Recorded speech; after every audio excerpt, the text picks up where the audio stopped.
बहुत पहले एक गांव में एक बूढ़ा व्यक्ति रहता था। उसके दो बेटे थे। प्यार से वह छोटे को नन्हा और बड़े को मुन्ना कहता था। दोनों बड़े आलसी और निकम्मे थे। अपनी पत्नियों के साथ निठल्ले बैठे रहते, लेकिन बूढ़े के काम में हाथ न बंटाते। छोटा लड़का बड़े पर काम का दबाव डालता और बड़ा छोटे पर। अपने बेटों की लड़ाई देख बूढ़ा व्यक्ति बहुत दुखी था। गांव वालों ने उसे समझाया, दोनों को खेत बांट दो, अपना अपना पेट भरने के लिए उन्हें अवश्य मेहनत करनी पड़ेगी। बूढ़े व्यक्ति ने वैसा ही किया। उसके पास एक बड़ा खेत था। उसने आधा आधा दोनों को बांट दिया। अब उनके आगे परिश्रम करने के अलावा कोई चारा न था। बूढ़ा व्यक्ति 2 महीने छोटे बेटे के साथ खाना खाता और 2 महीने बड़े बेटे के साथ। थोड़े दिन वे दोनों अपने बूढ़े पिता को खाना खिलाते रहे, परंतु कुछ दिनों बाद खाना देते समय उनकी पत्नियां नाक भौं सिकोड़ती और कहती, ऐसे कब तक खिलाएंगे इस बूढ़े को? दिन भर बैठा बैठा खाट तोड़ता है और रोटियां हजम करता है।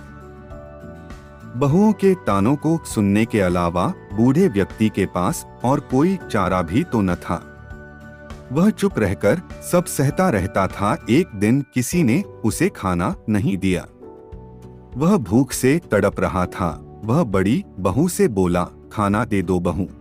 बड़ी बहू ने कहा, आज खाना नहीं बचा है, शाम को खा लेना। जबकि बहू पराठे बनाकर अपने भाई के लिए रखा था। बहू का ऐसा रूखा जवाब सुनकर वह दूसरी बहू के पास गया, उससे खाना मांगा तो वह बोली, इस महीने बड़ी के साथ खा रहे हो, मेरी बारी तो अगले महीने आएगी। बूढ़े व्यक्ति ने घर छोड़ने का फैसला कर लिया। गांव के कुने पर जाकर उसने पेट भर पानी पिया और दूसरे गांव चला गया। लोगों का छोटा मोटा काम करके वह पेट भरने लगा। धीरे धीरे 1 वर्ष बीत गया।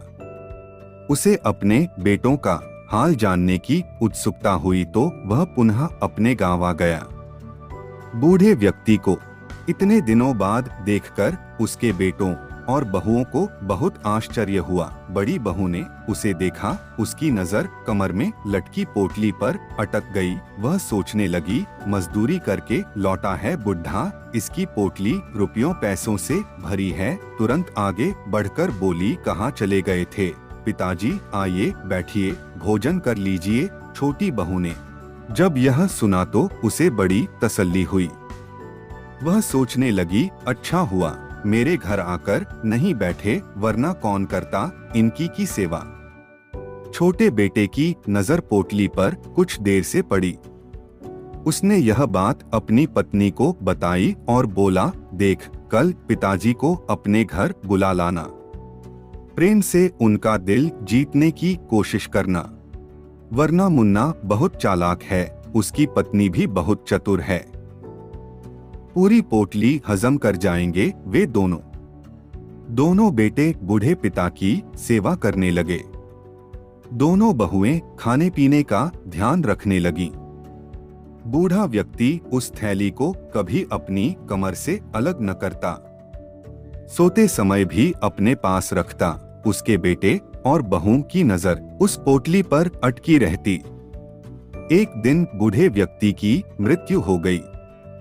दोनों बेटे को पिता की मौत का गम नहीं था, परंतु दोनों को पोटली खोलने की जल्दी पड़ी थी जो मृत बूढ़े व्यक्ति की कमर में बंधी थी। पोटली को लेकर दोनों भाई में लड़ाई होने लगी। गांव वाले शोर सुनकर आ गए। उन्होंने उन्हें लड़ने से रोका और कहा कि पोटली के धन को तुम दोनों आधा आधा बांट लो, लड़ क्यों रहे हो? गांव वालों की बात मानकर जब दोनों बेटों ने थैली को खोला तो सभी दंग रह गए। उसमें मिट्टी, कंकड़, पत्थर के छोटे छोटे टुकड़े पड़े थे। दोनों बेटों को अपने पिता पर बहुत गुस्सा आया और उनकी पत्नियों को भी। गांव वाले बोले, मूर्खों, तुम्हारा पिता एक अच्छा इंसान था, परंतु तुम्हारे दुर्व्यवहार ने उसे यह कपट भरी पोटली बांधने को मजबूर कर दिया। तुमने जो बुरा व्यवहार उसके साथ किया था, उसका फल तुम्हें मिल गया। उठो और अपने पिता के अंतिम संस्कार की तैयारी करो।